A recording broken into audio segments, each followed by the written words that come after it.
Hello, welcome to my channel, and this is my first video. I will go through the top places to visit in Ooty for a weekend trip. We started our journey from Bangalore at the Friday night. Then we took a break in Mysore and had some tea outside of the Mysore Palace.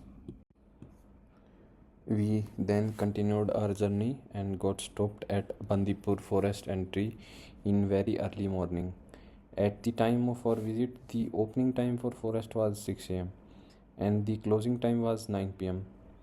No vehicles were allowed to enter the forest in the night, so generally it is recommended to plan your journey according to the forest timing. Crossing the Bandipur forest or Bandipur Tiger Reserve is itself like a mini safari.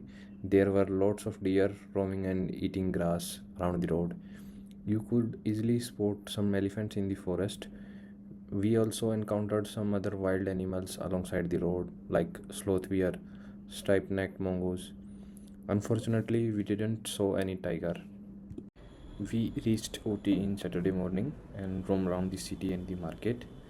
Most of the stays were full and available one were very expensive at the time of our visit. But after some searching effort, we got a 2 BHK villa in Mathuroi village. The place was very calm and beautiful. If you prefer less crowded and peaceful place, you could also stay in Connur, which is around 18 to 20 kilometers from the Ooty. If you are staying in Ooty, during evening you could also visit the Saint Stephen Church and could also visit the Ooty Lake and do the boating there. The next day we started our journey from the Avalanche Lake, which was around 22 kilometers from the Ooty, located inside a forest. We visited in the first week of May, so the lake had a very low water level at the time of our visit, but it was a worth visit and you could rest and enjoy near the water stream, and it was a very scenic view. On our return towards Ooty, we visited the Emerald Lake, which is around the 5 to 6 kilometers from the Avalanche Lake. If you want, you could also visit it, but this is less scenic and touristy compared to the Avalanche Lake. Next, we went to the Pykara Lake. It is 23 kilometers from the Ooty and 42 kilometers from the Avalanche Lake. It is the most popular tourist destination in the Ooty, along with the Pykara Waterfalls, which is around 2 to 3 kilometer distance from the Pykara Lake. At the waterfall, there were many stalls selling local chocolates and other food items.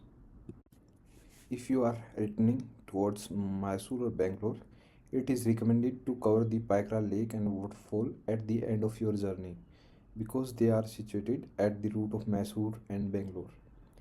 Don't blindly follow the route by Google Maps. Better to ask people if you are coming toward Mysore side.